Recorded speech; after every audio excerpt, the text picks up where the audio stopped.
Second instalment এখানে বললো 55,000 টাকা পেমেন্ট করতে হবে। থার্ড ইনস্টলমেন্টেও আমাকে বললো 55,000 টাকা পেমেন্ট করতে হবে। ফোর্থ ইনস্টলমেন্টে আমাকে বললো 55,000 টাকা আমাকে পেমেন্ট করতে হবে। আমাকে গাড়ির কোম্পানি থেকে বললো যে তোমাকে তুমি 20,000 টাকা যদি ডাউন পেমেন্ট করো তাহলে তোমাকে বাকি 55,000 টাকা 4টি ইনস্টলমেন্টে পেমেন্ট করতে হবে। তাহলে গাড়ির দাম এসে দাঁড়ালো কত? এবারে আমি তো 20,000 টাকা অলরেডি পেমেন্ট করেছি, তাহলে 2 লক্ষ টাকা থেকে 20,000 টাকা চলে গেলে পড়ে থাকে 1,80,000 টাকা। এখানে অ্যামাউন্টটা লিখে দিই।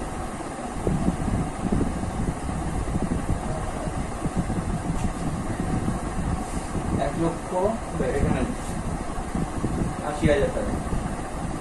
এবার আমি জানি এই 1,80,000 সাথে আমি তো বললাম ইনস্টলমেন্ট সিস্টেম হলে আমাকে সেখানে ইন্টারেস্ট পেমেন্ট করতে হবে, কিন্তু কত পরিমাণ ইন্টারেস্ট? তো 55,000 টাকা আমাকে 4 বার পেমেন্ট করতে হচ্ছে। 55,000 ইন্টু 4, 2,20,000। 2,20,000। 1,80,000 টাকা আমার পেমেন্ট করার কথা ছিল, সেখানে আমাকে পেমেন্ট করতে হচ্ছে 2,20,000। তাহলে আমাকে কত এক্সট্রা পেমেন্ট করতে হচ্ছে? আমাকে পেমেন্ট করতে হচ্ছে এক্সট্রা 30,000 নাকি? সরি, আমাকে পেমেন্ট করতে হচ্ছে এক্সট্রা 40,000 টাকা। এই 40,000 টাকা কি? এই 40,000 টাকা হচ্ছে ইন্টারেস্ট। এই 40,000 টাকা হচ্ছে ইন্টারেস্ট। ওকে, এই 40,000 টাকা যে ইন্টারেস্ট, এটাকে আমার এটা সিম্পল ইনস্টলমেন্ট মেথড এবং হায়ার পারচেজ ইনস্টলমেন্ট মেথড।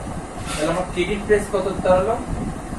2,20,000 টাকা আমাকে টোটাল 4টে ইনস্টলমেন্ট পেমেন্ট করতে হলো, আর আমাকে ডাউন পেমেন্ট করতে হলো 20,000 টাকা।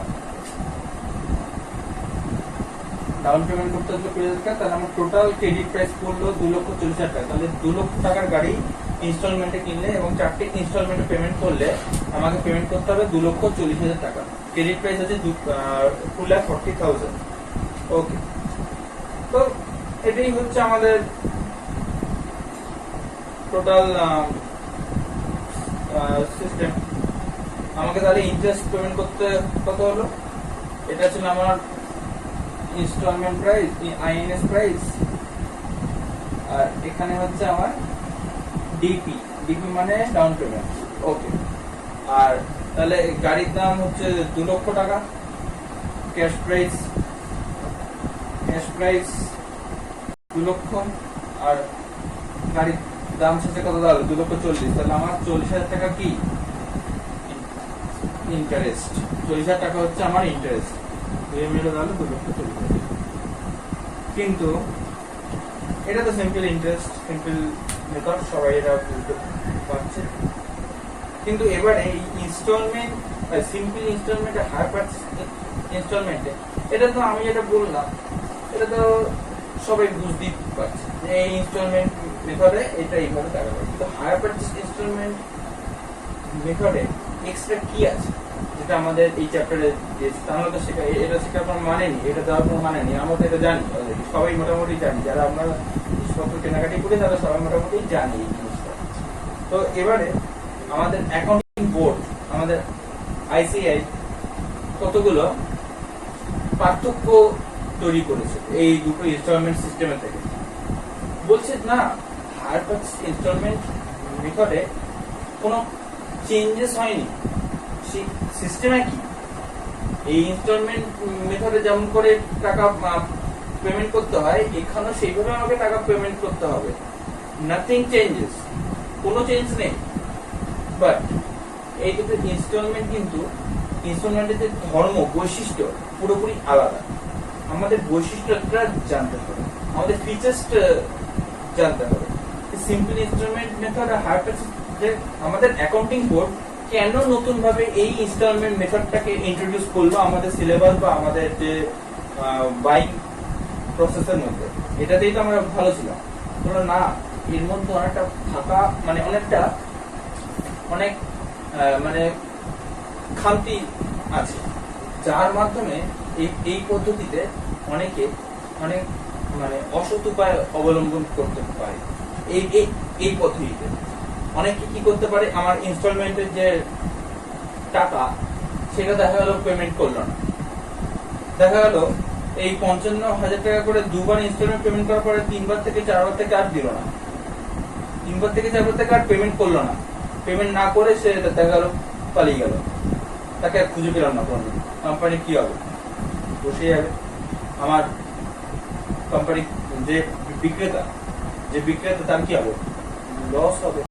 এইভাবে যদি 3 থেকে 4 জন যারা আমাদের কাস্টমার, কোম্পানি কাস্টমার বা যারা বিক্রেতার কাস্টমার, এইভাবে 3 থেকে 4 জন যদি এতটাই ফাঁক থাকে যে আমি এখানে দুবার পেমেন্ট করলাম বাকি টাকা পেমেন্ট করলাম না, বা ফার্স্টবার পেমেন্ট করলাম তারপর বাকি টাকা পেমেন্ট করলাম না, তারপরে আমি দেখা গেল গাড়িও কিনেছি, গাড়ির যে টাকা সেটাকে বিক্রি করে দিলাম, একবার পেমেন্ট করলাম, সম্পূর্ণ টাকা নিয়ে ঢুকে গেলাম, গাড়ির নাম্বার পাল্টে গেছে, গাড়ি কোথায় চলে গেছে, গাড়ি ওই মল্লিক বাজারে যারা এরা থাকে ওরা চোর বাজারের লোকেরা ঢুকে গাড়ির রং পাল্টে গাড়িকে খুলে বিক্রি করে দিল কিনা কিছুই জানি না, গাড়ির কোনো ইতিহাস পাবই না। তো এরকম অনেক খামতি এই ইনস্টলমেন্ট সিস্টেম থেকে গেছে। কিন্তু হায়ার পারচেজ ইনস্টলমেন্ট সিস্টেম বলছে এই সমস্ত খামতিগুলোকে আমরা আর সহ্য করব না। হায়ার পারচেজ ইনস্টলমেন্ট বলছে আমরা বেশ কিছু নতুন জিনিস ইন্ট্রোডিউস করব, যাতে একজন অসৎ কাস্টমার কোনোদিন আমাদের দোকান থেকে কিছু কিনে বা আমাদের কোম্পানি থেকে কিছু কিনে যেন পেমেন্ট না করে পালিয়ে না যেতে পারে।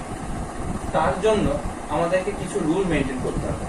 তো এখন আমি সিম্পল ইনস্টলমেন্ট মেথড আর হায়ার পারচেজ ইনস্টলমেন্ট মেথডের মধ্যে একটা পার্থক্য এখানে লেখার চেষ্টা করছি। আগে এটা একটু পরিষ্কার করে দিই, যদি তোমাদের বোঝার জন্য যদি এটা লেখার দরকার পড়ে তো তোমরা এটা লিখে নেবে, আদারওয়াইজ এটা লেখার দরকার নেই। আমি এখন সবাইকে একটা ওভারঅল একটা ইন্ট্রোডাকশন দিচ্ছি, এরপরে আরো অনেক কিছু থাকবে, আরো অনেক নোট থাকবে, সেগুলো তোমরা লেখো। ওকে, ঠিক আছে, তাহলে আমি এটা মুছলাম। ওকে, এটা মুছলাম,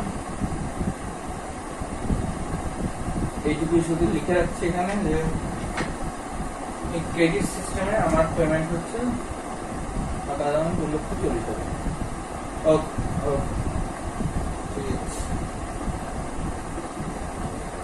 বলছে এরা যে পার্থক্যটা দাঁড় করেছে আমাদের অ্যাকাউন্টিং যে বোর্ড আছে, তারা বলছে 1 নম্বর, এগুলো তোমরা আমি বলবো এগুলো তোমাদের সিলেবাসে নয়, কিন্তু তোমরা তো এগুলো লেখো just for clear your concept. কোনো জিনিস শেখার আগে শুধু অঙ্কটা শিখলাম আর সলিউশন করে দিলাম, এটা তো নয়। কোনো একটা জিনিস যখন শিখছি, জিনিসের কনসেপ্টটা কি সেটা জানতে হবে। জানি অন্যান্য স্যাররাও তো এখন এরকম করে না, তারা জাস্ট অঙ্কটা ধরে পড়াশোনা করে সিলেবাস শেষ করে দেয়, কিন্তু আমি এইভাবে করতে চাইবো না, কারণ আমাদের হাতে যখন সময় আছে। তো আমি যতটা পারবো চেষ্টা করবো তোমাদের কনসেপ্টটা তোমাদের মধ্যে ঢুকিয়ে দেওয়ার জন্য, এই হচ্ছে ব্যাপার। তো এখানে আমি এখন যে পার্থক্য সেটা দেখছি। বলছে ownership of asset is transferred at the time of down payment। আগে আমরা দুটো পার্থক্য পুরোটা লিখে নেব, তারপরে এই দুটোকে আমরা বোঝাবো। ডাউন পেমেন্ট আর এরা বলছে ownership is transferred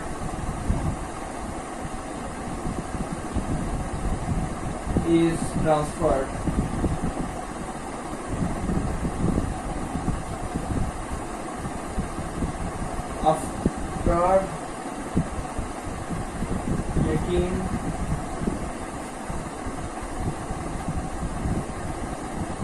payment of last installment of 2 নম্বর হচ্ছে in case of default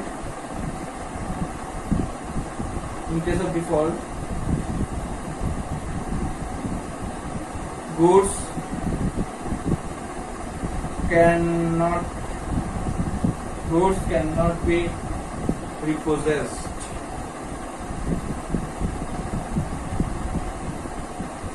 আর এক্ষেত্রে বলছে in case of default goods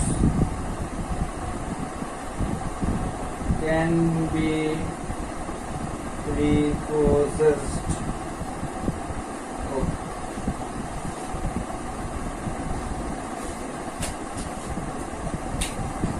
তো এটা তোমরা আগে লিখে নাও ভিডিওটা যখন থামিয়ে নিয়ে।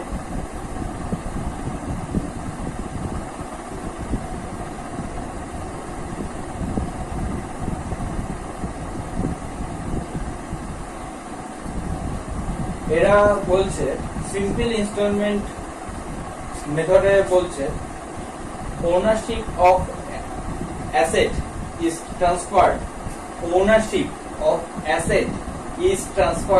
at the time of down payment. বলছি যখন আমি সিম্পল ইনস্টলমেন্ট মেথডে কোনো জিনিস কিনি বা আমি নিজে যখন কিছু বিক্রি করি তখন সিম্পল ইনস্টলমেন্ট মেথডে বিক্রি করি তাহলে আমাকে ওনারশিপ অফ অ্যাসেট, যে অ্যাসেটটা আমি বিক্রি করছি তার মালিকানা, ownership of asset is transferred at the time of down payment. যখন ডাউন পেমেন্ট করা হবে, মানে যদি আমরা এই এক্সাম্পলে আসি যে এই গাড়িটা যখন আমি কোম্পানি, আমি এটাকে মানে জার্নালে কিছু চ্যাপ্টার পর্যন্ত বলেছি যে অ্যাকাউন্টেন্সি করার সবসময় মনে রাখবে ইউ আর দি কোম্পানি। তো এখানে আমি কোম্পানি বা আমি নিজে বিক্রেতা। একজন ক্রেতা কোনোদিন তার ইনস্টলমেন্ট পেমেন্ট সিস্টেম নিয়ে সে কোনোদিন ক্যালকুলেশন করতে বসবে না, আমি বসবো, কারণ সেই ক্রেতা আমার কোম্পানি যে অ্যাসেট সেটা কিনছে। তো ডাউন পেমেন্ট বলছে যখন ডাউন পেমেন্ট করবে, যখন কাস্টমার ডাউন পেমেন্ট করবে আমাকে, আমার কোম্পানিকে, তখনই ওনারশিপ, মালিকানা ট্রান্সফার করে দেওয়া হবে তাকে। সাপোজ মিস্টার রাম এই 2 লক্ষ টাকা দিয়ে গাড়িটা কিনছে আমার কোম্পানি এক্স লিমিটেড থেকে। এক্স লিমিটেডের অনেক বিজনেস, অনেক বড় কোম্পানি এক্স লিমিটেড, যারা ফার্নিচার বানায় আবার গাড়িও বিক্রি করে।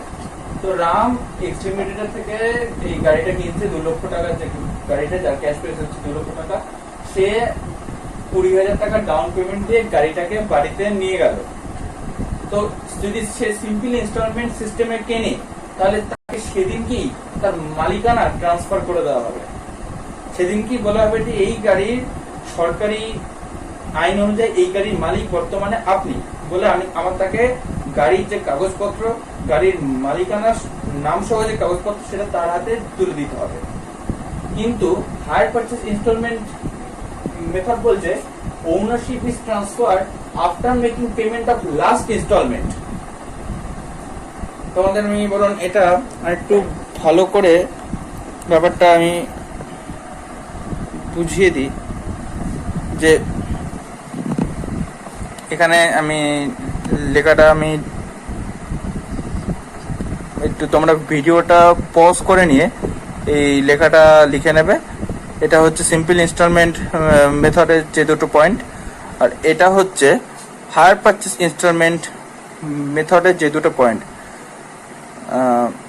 এটা হচ্ছে ownership is transferred after making payment of last instalment, okay. আর সেকেন্ড আছে in case of default goods can be repossessed. এই দুটো আমি বোঝাচ্ছি। রিপোজেসড স্পেলিং হচ্ছে REPOSSESSED, ঠিক আছে। ইন কেসও যদি তোমরা হ্যান্ড রাইটিং বুঝতে না পারো দেন আমি এটা ইয়ে করলাম, কারণ আমি চেষ্টা করি তোমাদের জন্য আমার সাধারণত ইংলিশ হ্যান্ড রাইটিং মানে পেঁচিয়ে লেখারই আমার অভ্যেস, কিন্তু আমি একটু লেখাটা ইয়ে করে দিই, ক্যামেরাটা ঠিক করে দিই। আমার এই জন্য আমি হট করে আমার খেয়াল ছিল না, আমি ক্যাপিটাল লেটার না লিখে। আচ্ছা, তো যেটা বলছিলাম, তো এরা বলছে যেদিনকে তুমি ডাউন পেমেন্ট করো, যেখানে যেদিনকে মিস্টার রাম আমাকে ডাউন পেমেন্ট করেছে 20,000 টাকা, সেদিনকেই আমি গাড়ির মালিকানা মানে গাড়ির কাগজপত্র আমি মিস্টার রামকে দিয়ে দিলাম। আর হায়ার পারচেজ ইনস্টলমেন্ট মেথড বলছে ওনারশিপ ইজ ট্রান্সফার্ড, ওনারশিপ মালিকানা ট্রান্সফার করা হবে after making payment of last instalment. Last instalment